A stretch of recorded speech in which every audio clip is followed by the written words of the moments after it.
ఓం సదాశివసమారంభాం వ్యాసశంకరమధ్యమాం అస్మదాచార్యపర్యంతాం వందే గురుపరంపరాం. జ్యోతిషాస్త్రాన్ని భావితరాల వారికి ప్రసాదించిన ఋషుల యొక్క పాదపద్మాలకి నమస్కారం చేసుకుంటూ, అలాగే నాకు ఈ జ్యోతిష విద్యను నేర్పిన గురువర్యులు జ్యోతిష బ్రహ్మ కీర్తిశేషులు శ్రీ ఏరంకి సూర్యనారాయణ మూర్తి గారు, సూర్యశ్రీ దైవజ్ఞ గారి యొక్క పాదపద్మాలకు నమస్కారం చేసుకుంటూ, ఓం శ్రీ మహాగణాధిపతే నమః, శ్రీ గురుభ్యో నమః, హరి ఓం. వీక్షకులందరికీ నమస్కారం. వృశ్చిక రాశి వారికి గత వారంతో పోల్చుకుంటే అనుకూలించేటువంటి గ్రహాల యొక్క సంఖ్య పెరిగింది.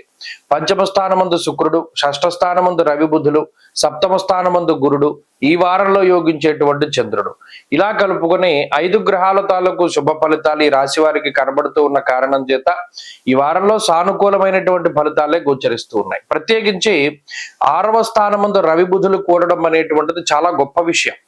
షష్ఠేరవవు సుసౌఖ్యాది యత్ర కార్యార్థ సాధనం అన్నారు. ఇక్కడ రవితో పాటుగా బుధుడు ఉన్నప్పుడు ఏదైనా ఒక ప్రణాళికాబద్ధమైనటువంటి జీవనాన్ని గడిపేటప్పుడు దానికి బుద్ధి తోడవుతుంది. ఎంతసేపు కూడా హార్డ్ వర్క్, క్రమశిక్షణ వీటితో పాటుగా కొంత అదృష్టం జోడయ్యేటువంటి పరిస్థితుల్లో వృశ్చిక రాశి వారు ఉన్నారు. ఇక్కడ పంచమంలో శుక్రుడు యోగిస్తూ ఉన్నారు. షష్ఠ స్థానమందు బుధుడు, సప్తమందు గురుడు, అంటే 5, 6, 7 స్థానాల్లో శుభగ్రహ సంపత్తి ఉన్నప్పుడు ఆ గ్రహాలు ఈ జీవితాన్ని కొంత మంచి పంధాలో ముందుకు తీసుకెళ్లేలా చేస్తారు. అలాగే ఈ వారంలో ప్రత్యేకించి చంద్రుడు పూర్తి స్థాయిలో వృశ్చిక రాశి వారికి బలంగా ఉన్న కారణం చేత మానసిక ప్రశాంతత ఉంటుంది.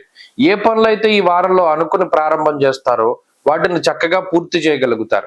సపోర్ట్ దొరుకుతుంది. కుటుంబ సభ్యులు కానీ, లేదా బంధుమిత్రులు కానీ, లేదా మీకు ఉండేటువంటి ఏదైనా ఆత్మీయుల యొక్క సపోర్ట్ దొరుకుతుంది. అంటే పలానా కార్యక్రమం మనం చేయగలమా, దీనికి ఇంత అవసరం డబ్బు అవుతుంది కదా, లేకపోతే దీనికి ఇంత మనుషులు అవసరం అవుతారు కదా, ఇలా ఏదైనా ఒకటి ఉంటే 10 మంది కూడా చక్కగా మీ చుట్టూ ఉండేటువంటి వారో మీ కుటుంబ సభ్యులో సహకారాన్ని అందించి ఆ పనులన్నీ కూడా పూర్తి చేయగలుగుతారు.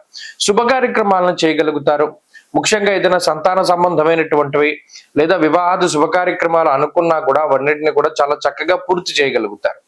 అలాగే మానసిక ప్రశాంతత ఉంటుంది. ఇందాక మనం చెప్పుకున్నట్టు ఉద్యోగపరంగా, వ్యాపార పరంగా అనుకూలమైనటువంటి పరిస్థితులు ఉన్నాయి. అలాగే ఉద్యోగం కోసం ఏదైనా ప్రయత్నం చేస్తూ ఉంటే ఉద్యోగం లభించడమో, లేదా ఉన్నతమైనటువంటి ఉద్యోగం లభిస్తూ ఉండడమో, ఇలా ఏదైనా ఒక సపోర్ట్ ఖచ్చితంగా జీవితంలో దొరుకుతూ ఉంటుంది. కాబట్టి ఈ వారంలో ఉండేటువంటి పరిస్థితులన్నీ మానసికంగా, అలాగే శారీరకంగా, ఆర్థికంగా కూడా ఆరోగ్యకరమైనటువంటి పరిస్థితులే ఈ వృశ్చిక రాశి వారిలో ప్రధానంగా కనబడుతూ ఉన్నాయి.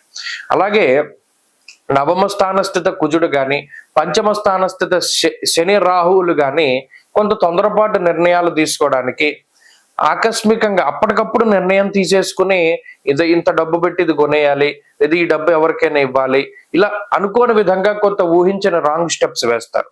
ఆ విషయంలో కొంత జాగ్రత్తగా ఉండాలి. పెట్టుబడులు పెట్టేటువంటి విషయాల్లో కానీ, లేదా ఎవరినైనా నమ్మి డబ్బు ఇన్వెస్ట్ చేసేటువంటి విషయాల్లో కానీ 1-2 సార్లు ఆలోచన చేయడం చెప్పదగినటువంటి సూచన. అలాగే వృశ్చిక రాశి వారు ఈ వారంలో మరింత అనుకూలమైనటువంటి ఫలితాలని సాధించడానికై చక్కగా ఈ వారం అంతా కూడా కాలభైరవాష్టకాన్ని పఠిస్తూ ఉండడం చెప్పదగినటువంటి సూచన. ఈ వారంలో కలిసి వచ్చేటువంటి రోజు గురువారంగా చెప్పవచ్చును.